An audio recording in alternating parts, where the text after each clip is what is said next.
بسم الله الرحمن الرحيم السلام عليكم ورحمة الله تعالى وبركاته كلن وعن داوديال إدلهان ميلكستو الجوتان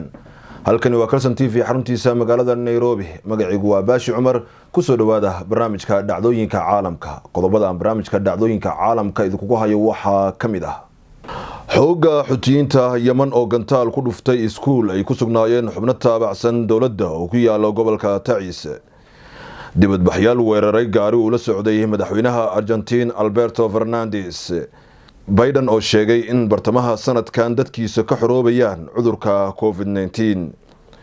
Djibouti oo horumarinaysa tiknoolajiyadda ay ugu faa'iideysan doonto suuqyada Soomaaliya iyo dalal kale qoyska George Floyd oo magdhow ahaan loo siiyay lacag dhan 27 milyan oo dollar Taliban oo ka hortimid qorshe dawlad ku meel gaar ah lagu dhisi lahaa Afghanistan hay'adda caalamiga ah ee gargaarka ee Save the Children oo sheegtay in caruurta yaryar ee 11 sano jirka ah lagu gooroco gobolka waqooyiga Mozambique ee Cabo Delgado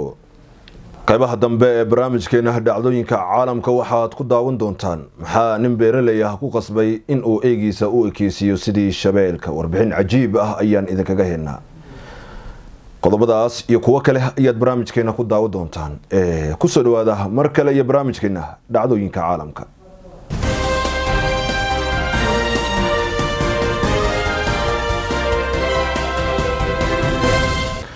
واتهاي داوديال مركله ku soo dhawaada barnaamijka dhacdooyinka caalamka xooga xutiyiinta Yemen oo gantaal ku dhuftay iskuul ay ku sugnaayeen xubno taabacsan dawladda oo ku yaala gobolka Tacis halkaas oo ay ku dileen 15 askari iyo caruur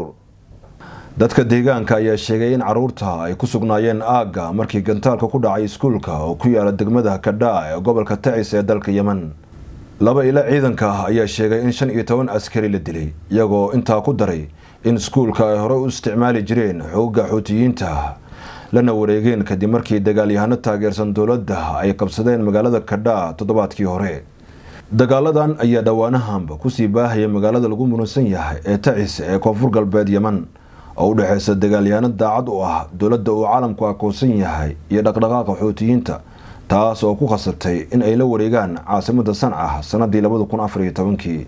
afayeen u hadlay ururka Taliban oo la yiraahdo Maxamed Naacim oo jooga magaalada Doha ee caasimada dalka Qatar ayaa sheegay in ay ka soo horjeedaan in dawlad ku meel gaar ah loo dhiso dalka Afghanistan afayeenkan waxa uu sheegay in hadda ay si cad u diidan yihiin qorshe Mareykanka uu wado oo ah in hogaamiyaasha Taliban laga qayb galiyo siyaasadda isla markaana la dhiso dawlad ku meel gaar ah oo Talibaniyiintu qayb ka yihiin inay xalka u arkaan ayuu sheegay in ciidamada ajaanibka ah laga saaro Afghanistan dadka wadankaasna loo madax banaaneeyo dawladnimadooda oo la diidanaa 30 sano ee la soo dhaafay sida uu yiri afayeenkan ururka Taliban u hadlay waxa uu sheegay in sidoo kale inay dalkaasi ku soo celiyaan nidaamkii islaamiga ee Afghanistan ka jiray kor duulaankii Mareykanka ee 2001 dawladda Djibouti ayaa sheegtay in ay horumarinayso tiknoolajiyad ay ugu faa'iideysanayso Soomaaliya iyo dalal kale Djibouti ayaa sameysatay shirkad wadani ah oo ka shaqeysa tamarta laga dhaliyo kulka gunta hoose ee dhulka taas oo ay sheegtay inay ku gaarayso hufnaan dhanka helitaanka tamar ku filan dalkaasi shirkadda Red Sea ayaa ka wad doonta laba howlood oo ay ka mid tahay qodista dhulka hoose midna ay tahay olole mugdhisid ah oo lagu diyaarinayo dadka ka shaqeyn kara howlahan oo ay ka mid yihiin injineero iyo farsamayaqaano muhiim u noqon doona inuu dalka gaaro isku filnaan dhanka tamarta ah shirkadan ayaa sidoo kale dadka ka caawin doonta howlaha ceel qodista si dadka biyaha ugu haqabeelaan waxayna kadib diiradda saari doontaa qodista saliidda iyo gaaska iyagoo mustaqbalka dhow doonaya inay galaan suuqyada gobolka sida Soomaaliya, Kenya iyo Itoobiya Djibouti oo 6.83 milyan oo deyn ka heshay bangiga horumarinta Afrika ayaa doonaysa in harada lag asal ay noqoto meesha ugu horeysa ee laga dhalinayo tamarta kulka dhulka hoose iyadoo 2030 ay doonayso inay dhanka tamarta isaga filnaato Djibouti ayaa haatan inta badan dhanka tamarta ku tiirsan dalka Itoobiya marka laga reebo dab aad u kooban oo matooro laga dhaliyo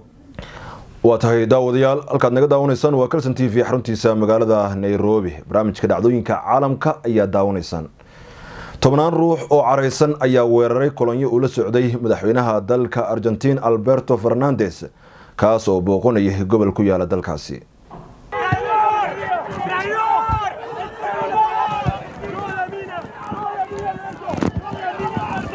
Presidente. Claro, hasta ahí, bueno, se puso en peligro hasta la seguridad del presidente. wararku waxa ay sheegayaan in dadka dibadbaxaya ay wadada u galeen gaadiidkii galbinayay madaxweynaha sidoo kalena ay dhagax tuureen gaariga uu madaxweyne Alberto la socday. muuqaalo baraha bulshada laga daawaday ayaa lagu arkay dad badan oo ku xoomay gaariga uu saarnaa madaxweynaha Argentina. qaarkood ayaa dhagaxyo la dhacay muraayadaha gaariga. lama sheegin waxyeelo soo gaartay madaxweynaha Argentina Alberto Fernandez oo markaa la weeraray booqanayay gobol dhulbeereed ah oo dhawaan dabbaabiyay. Biden ayaa sheegay in bartamaha sanadkan uu dadkiisa ka xoroobayaan cudurka COVID-19. Mareykanka ayaa ka mid ah dalalka uu saameynta ba'an ku hayo cudurka safmarka ah ee coronavirus. All adult Americans will be eligible to get a vaccine no later than May 1. madaxweyne Joe Biden ayaa hadda u muuqda mid kalsooni buuxda ku qaba in cudurkan laga sifeyn karo guud ahaan dalkaasi Mareykanka ilaa bisha July ee bartamaha sanadkan. waxa uu sheegay in dalkiisa uu heli doono talaal ku filan oo ay qaadan doonaan guud ahaan dadka dalkaasi ku nool ilaa dabeeqada bisha May. sidoo kale waxa uu tilmaamay in qof walba oo Mareykan ah lagu amri doono inuu qaato talaalka sida daraadeed guud ahaan gobolada dalkaasna laga doonayo inay arinka u diyaar garoobaan. haddii aan hawsha wada qabano marka la gaaro 4 July waxaa jiri doona fursad ah in qoysaska iyo asxaabta ay isu imaan karaan ay u dabaaldegi karaan maalinta xorriyadda ayuu yiri Mr. Biden. laakiin dad badan ayaa aaminsan in xaalka cudurkan uu sidaa u fududeen maadaama uu yahay cudur isaga gudba xuduudaha isla markaasna uu yahay cudur si fudud la isku qaadsiin karo. kulan ay yeesheen golaha deegaanka ee Minneapolis ayaa la isku raacay in magdhow gaaraya $27 milyan oo dollar la siiyo qoyska uu ka dhintay George Floyd oo sanadkii hore uu dilay askari cadaan ah. The settlement is not just historic because of the $27 million paid out, but for the impact on social justice, policy reforms, and police reforms. askariga dilka geystay oo lagu magacaabo Drake ayaa la arkayay isagoo jilibka luqunta ugu hayay Floyd ilaa uu ka geeriyoodo waxaana uu ku cataabayay in ay neefsashadu dhibayso. magtaan la siiyay qoyskan uu ka dhashay ninkan madowga ah ee sida arxan darada ah loo dilay ayaa noqonaysa tii ugu badneed ee laga bixiyo qof rayd ah oo la dilay gudaha dalka Mareykanka. qoyska George ayaa soo dhaweeyay magta laga bixiyo wiilkooda iyagoo sheegay haddii aan dhacdadan laga duubi lahayn muuqaalo ay muran badan dhalin lahayd sida uu dhintay Floyd. dilkiisa ayaa sanadkii hore gobolada dalka Mareykanka oo dil ka abuuray rabshado ay ka dhasheen khasaare xoog leh iyo burbur hantiyadeed taas oo si weyn u gulgishay guud ahaan dalkaasi Mareykanka. dhinaca kale waxa weli socda soo xulista xeerbeegtada dacwadda Drake oo ah askariga loo haysto dilkii Floyd. waa tahay daawadayaal gabagabadii barnaamijka dhacdooyinka caalamka ayaynu isla soo gaarnay. hay-adda xanaanada caruurta ee Save the Children ayaa sheegtay in caruurta yaryar ee 11 sano jirka ah lagu gowraco gobolka waqooyiga Mozambique ee Cabo Delgado. gobolka ayaa waxaa ka jira kacdoon hubeysan tan iyo sanadii 2017 kaas oo dhaliyay dhibaato bini'aadanimo. hay-adda gargaarka Save the Children waxa ay la hadlaysaa qoysaska barakacyaasha kuwaas oo ka warbixiyay muuqaalo argagax leh oo rabshado wata.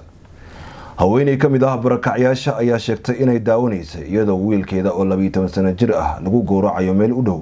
halka ay ku dhuumaaleysanayeen iyada iyo 3 caruur ah oo kale oo iyada ay dhashay. haweeney kale ayaa hadda ku dhuumaaleysanaysa guriga walaalkeed iyada iyo caruurteeda u hartay kadib markii cunugeeda oo 11 jir ah ay dileen rag hubeysan. tuuladeeda ayaa sidoo kale la weeraray. dhanka kale ciidamada howlgalka gargaarka ee Mareykanka ayaa bilaabay in ay tababar siinayaan ciidamada dalka Mozambique si ay uga hortagaan faafidda rabshadaha mintidiinta islaamiga ah ee ku faafaya waqooyiga wadanka. ciidamada sida gaarka u tababaran ee Mareykanka ayaa hadda 2 bilood ku qaadan doona tababarka askarta. berigii hore calooshad u shaqaystayaal ayay ka soo kuriisteen Koonfur Afrika iyo Ruushka waxayna horseeday eedeymo la xiriira xadgudubyo ka dhanaha xuquuqda aadanaha oo ka dhacay waqooyiga. safaaradda Mareykanka ayaa sheegtay in barnaamijkeeda tababarka ay mudnaanta sii doonaan ilaalinta rayidka, xuquuqda aadanaha iyo dhexgalka bulshada si loola dagaalamo waxay ugu yeertay dowladda islaamiga ah ee ka dagaalanta Mozambique. colaadda ka taagan gobolka Cabo Delgado waxay sababtay ku dhawaad 700,000 oo qof inay ka barakaceen guryahooda taas oo 7 jeer ka badan tiradii la soo wariyay sanad ka hor. waxaa sidoo kale dagaalka ku dhintay in ka badan 2600 oo qof. gobolka gaaska qaniga ka ah ayaa waxaa ku jiray kacdoon hubeysan oo ay geysteen mintidiin gacan saar leh kooxda ICE, kuwaas oo tan iyo sanadii 2017 bartilmaameedsanayay tuulooyinka degmooyinka gobolka. saameynta ballaaran ee ka jirta guud ahaan gobolka waqooyi ee Mozambique waa mid aad u xanuun badan oo 100,000 oo qof ayaa guryahoodii ka cararay. xaalad quus ku dhow ayuu ku sigtay maadaama beertiisa ay si joogto ah ugu soo dhacaan raxan daanyeero ah, laakiin hadda waxa uu helay qorshe xalkeedu uu shaqeyn karo. Sirganta Gowda waxa uu dhawaan qabsaday warbaahinta gudaha dalkiisa kadib markii uu dhaqaaqay tallaabo maangalnimada ugu fog in badan oo isaga la mid ah in ay ku fikiraan. Gowda kama ahan inuu aad u jeclaa helidda shabeel uu karsado, balse dhibaatada ay beertiisa ku hayaan raxan daanyeero ah oo u soo dhaca had iyo jeer ayaa sababtay inuu eegiisa u ekeysiyo shabeel si aan loogu soo dhowaan aagiisa. beeraleygan ayaa sheegay in aragtidan uu kala yimid saaxiibkiis oo ku nool gobol kale, kaas oo boor lagu sawiray shabeelka hordhiga beertiisa si aysan daanyarada ugu soo dhicin. markii hore waxa ay ula muuqatay aragti siloon, inkasta uu ogsoonaa in badan oo daanyaradan ah aan lagu siri karin sawir aan dhaqaaqayn, haddana ay muhiim tahay in aragtidaas uu wax ku kordhiyo. ugu dambeyntiina markii uu ku tijaabiyay eegiisa waxa ay noqotay mid maangal ah, balse hadda waxa uu si isla eg u dhaqangelinayaa aragtidii hore ee saaxiibkiis. waxaana ka sokow eegiisa uu ekeysiyey shabeelka uu haddana sida saaxiibkiisa beertiisa hordhigay boor weyn oo sawirada shabeelka lagu sameeyey. balse hadda waxa uu si isla eg u dhaqangelinayaa aragtidii hore ee saaxiibkiis, waxaana ka sokow eegiisa uu ekeysiyey shabeelka uu haddana sida saaxiibkiis beertiisa hordhigay boor weyn oo sawirada shabeelka laga sameeyey. marka loo eego aragtida Gowda, waxaa hadda ku dayanaya beeraley badan oo sidiisa oo kale qadiyaan ka jooga weerarada daanyeerada. warbixintaasi ayaa ugu dambeysay barnaamijkeeni dhacdooyinka caalamka. barnaamijka waxaa idin socodsiinayay anigoo ah Baashi Cumar, dhanka farsamada iyo kaamirada waxa uu ahaa Cali Maxamed Abuukar Cali Xildoon. intaynu mar kale kulmayno waxaan idin leenahay sidaas iyo amaana Allah.